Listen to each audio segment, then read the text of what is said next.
So you've had Parkinson's for 20 years. Yeah. And do you obviously have good days, better days, worse days? Is there ever a day where you just kind of like, can you forget about it? Or do you have days where you just completely forget? Today. Yeah, really? Yeah.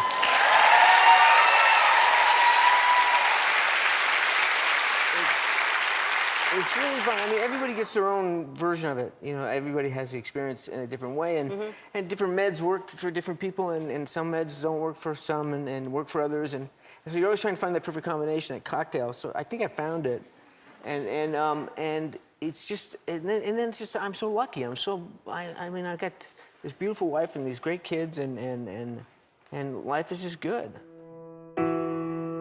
I was 29 when I found out I had Parkinson's disease. I soon learned that each patient has their own version of Parkinson's, their own story to tell. I was diagnosed in 2006. It was 2 weeks after my 39th birthday. That just came across me like, where did this come from? Why me? I had noticed few years prior that I wasn't smelling things as clearly, and I started off just kind of noticing a kind of a kink in my arm before I could just stop it. But then it came to a point where the thing that stops it, it wasn't there anymore.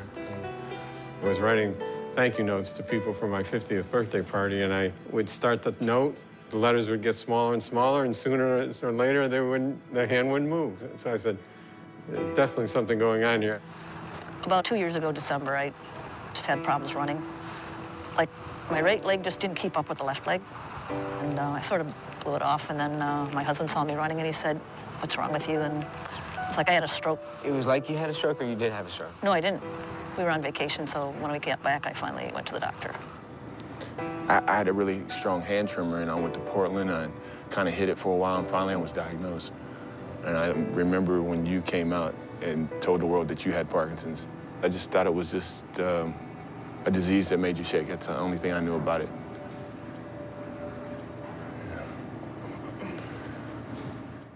So what was the reaction of your family? Well, I prepared my wife first and wanted her to become comfortable with it. So I kept it to myself in my first year, and I dropped hints, and I brought up alerts, and I didn't directly tell her what the story was. In our family, we always swept things under the rug. After you would come out with an article about going public with it, my sister started asking me questions. This was the first out of 8 siblings that had really asked me about it. And because I was the swimmer of the family, I went to college on a scholarship, and I just felt with my family that I was the loser with the disease. The number one thing that the doctors tell you is don't stress out. How can you tell me not to stress out? You know what I'm saying? It's impossible. I mean, you don't get to decide at the moment you have Parkinson's whether you're going through family issues. I had depression, and then I had the ending of a marriage, and then I had the Parkinson's all at once. It all hit at once, bam. The big things, I mean, I'm up for the challenge that it takes to accomplish some things. It's the little things like putting a cup on a saucer. Yeah. They just drive me absolutely insane. Yeah, it just doesn't stop, except, when you're sleeping. I wish we could somehow sleepwalk. And you dream when you're awake. Yeah. I can see that frustration, not being able to do what you've done to that point. How did that manifest itself in your relationships and in your other life?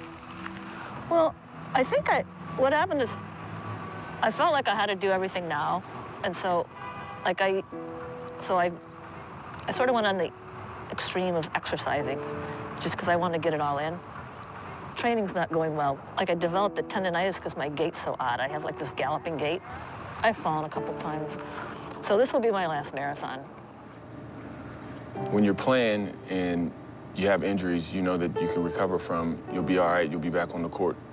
if there's something that you can't fix, in your mind, you tend to think that you're weak. And I had to lose that because I really missed out on being able to spend some good time with these guys over the past few years because I was too nervous to go into the locker room because I didn't want the young guys seeing my hand shake.